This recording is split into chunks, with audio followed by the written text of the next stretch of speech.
Une longue histoire de tentatives et d'assassinats politiques dans le monde, bienvenue sur ma chaîne. Aujourd'hui, nous allons plonger dans l'histoire fascinante et souvent tragique des tentatives d'assassinat de figures politiques à travers le monde. De l'attaque contre Abraham Lincoln au complot visant des leaders contemporains, découvrez les récits captivants de ces événements qui ont marqué l'histoire. Préparez-vous à explorer les motivations, les circonstances et les conséquences de ces tentatives d'assassinat qui ont changé le cours de la politique mondiale. Restez avec nous pour un voyage à travers le temps et les continents.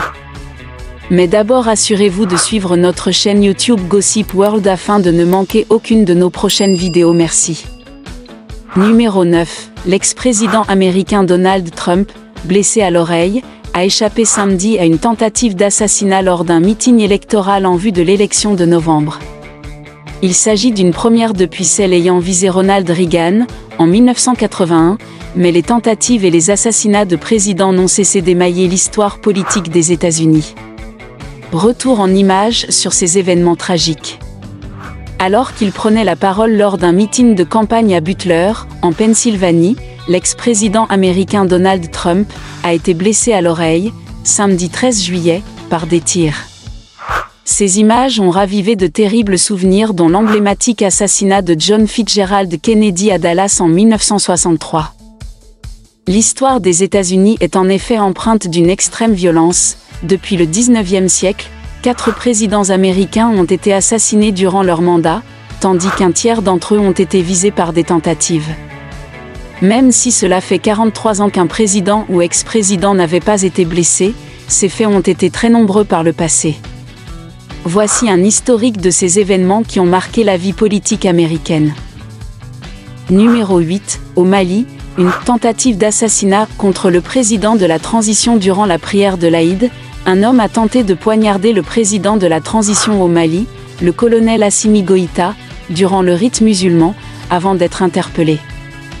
Paris a condamné l'agression et appelé à la sérénité pour la poursuite de la transition jusqu'à son terme. Interné dans un établissement psychiatrique, Inkli y reste jusqu'en 2015. Le président de transition au Mali, le colonel Assimi Goïta, s'est déclaré indemne, mardi 20 juillet, après avoir été visé par une tentative d'assassinat à l'arme blanche durant la prière musulmane de l'Aïd el-Adha, la commémoration du sacrifice d'Abraham, à la grande mosquée de Bamako. Un acte choquant condamné par Paris. Numéro 7. Une tentative ratée contre Theodore Roosevelt qui garda la balle en lui toute sa vie, alors en pleine campagne pour la présidence. Theodore Roosevelt est lui-même victime d'une tentative d'assassinat, le 14 octobre 1912. Il est atteint par une balle de revolver tirée à bout portant par un gérant de saloon atteint de démence. Son agresseur, John Flaming Schrank, pensait que le fantôme du président McKinley lui avait intimé l'ordre de tuer Roosevelt. Ce dernier a conclu que puisqu'il ne toussait pas de sang, la balle n'avait pas atteint son poumon, et il déclina toute suggestion de se rendre immédiatement à l'hôpital. Des examens ont montré par la suite que la balle s'était logée dans le muscle thoracique de Roosevelt, mais n'avait pas pénétré dans la plèvre. Comme les médecins ont conclu qu'il serait moins dangereux de la laisser en place que d'essayer de l'enlever, l'ancien président a gardé la balle avec lui pour le reste de sa vie. Numéro 6. Teodoro Obiang. En janvier 2018, la Guinée équatoriale avait affirmé avoir déjoué le 24 décembre 2017 une tentative de coup d'État visant à tuer le président Teodoro Obiang Nguema Bazogo dans son palais de Koété-Mongomo, à une cinquantaine de kilomètres de la frontière camerounaise, et menée par des Équato-Guinéens et des mercenaires étrangers venus ou tentant de venir par le Cameroun. Le 27 décembre, une trentaine d'hommes avaient été capturés au Cameroun près de la frontière et ailleurs dans le pays, dont ceux condamnés le 14 mars, Équato-Guinéens, Centrafricains, Camerounais et Tchadiens. Ils ont toujours plaidé non coupables. Numéro 5. En Corée du Sud. Le leader de l'opposition échappe à une tentative d'assassinat. À quelques mois des législatives, Lee Jae-myung, le chef du Parti démocrate, a été poignardé au cou, ce mardi, lors d'un déplacement électoral près de la ville de Busan. Ses jours ne seraient pas en danger et son assaillant a été interpellé. À quelques mois d'élections législatives décisives, le leader du principal parti d'opposition en Corée du Sud a été violemment poignardé au cou, ce mardi peu avant 10h30, près de la ville de Busan. Selon les dernières informations, il serait conscient à l'hôpital et sa vie ne serait plus en danger. Lee Jae-myung, le chef du Parti démocrate, répondait à des questions de la presse. Lors de la visite d'un site choisi pour accueillir un nouvel aéroport, lorsqu'un homme se faisant passer pour l'un de ses soutiens s'est précipité sur lui avec une arme blanche de 20 cm pour le frapper au niveau des veines jugulaires. Numéro 4. Une première tentative d'assassinat contre Andrew Jackson par un déséquilibré, 7e président des États-Unis. Andrew Jackson est le premier à être victime d'une tentative d'assassinat. Alors qu'il quitte les funérailles du représentant Davis au Capitole à Washington, le 30 janvier 1835, il est pris pour cible par Richard Lawrence, un peintre en bâtiment au chômage originaire d'Angleterre. Ce dernier braque son pistolet sur le président, mais le coup de feu ne part pas. Il dégaine alors un second pistolet, mais qui s'enraye également. Furieux, Andrew Jackson l'attaque avec sa canne, tandis que les témoins présents le désarment. Souffrant d'une psychose, Richard Lawrence était convaincu d'être le roi Richard III d'Angleterre, mort 4 siècles auparavant, et que le président américain était son serviteur. Reconnu non coupable pour irresponsabilité mentale, il est enfermé pour le restant de ses jours dans un établissement psychiatrique.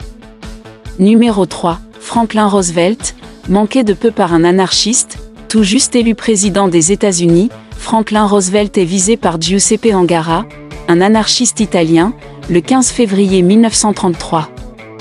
Alors qu'il fait un discours, à Bayfront Park dans la ville de Miami, en Floride, ce dernier tente de l'abattre depuis la foule.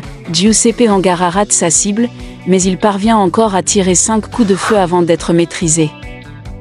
Il a manqué le président élu, mais il a touché 5 autres personnes, dont le maire de Chicago Anton Cermak, qui mourra de ses blessures 3 semaines plus tard.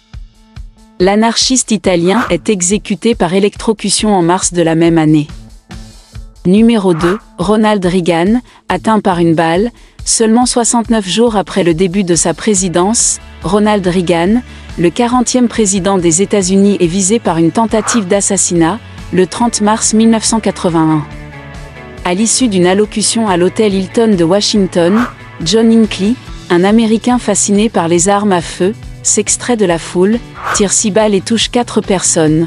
Le porte-parole de la Maison-Blanche James Brady, le policier Thomas Delahanty, le garde du corps Tim McCarthy et le président.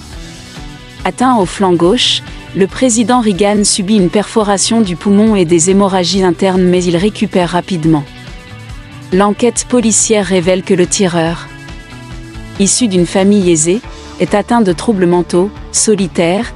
Il est obsédé par l'héroïne du film Taxi Driver, l'actrice Jodie Foster, qu'il souhaite séduire au moyen d'un acte qu'il veut historique. Numéro 1. Gerald Ford échappe à 2 tentatives d'assassinat en 15 jours. Le président Gerald Ford est visé par une première tentative d'assassinat, le 5 septembre 1975 alors qu'il se trouve à Sacramento, en Californie. Lynette Fromm, une adepte de Charles Manson, le chef d'une communauté hippie à la tête d'un groupe condamné pour l'assassinat, en 1969, de l'actrice Sharon Tate et de 6 autres personnes, décide de s'en prendre au 38e président des États-Unis pour faire entendre les personnes souhaitant mettre un terme à la pollution de l'environnement.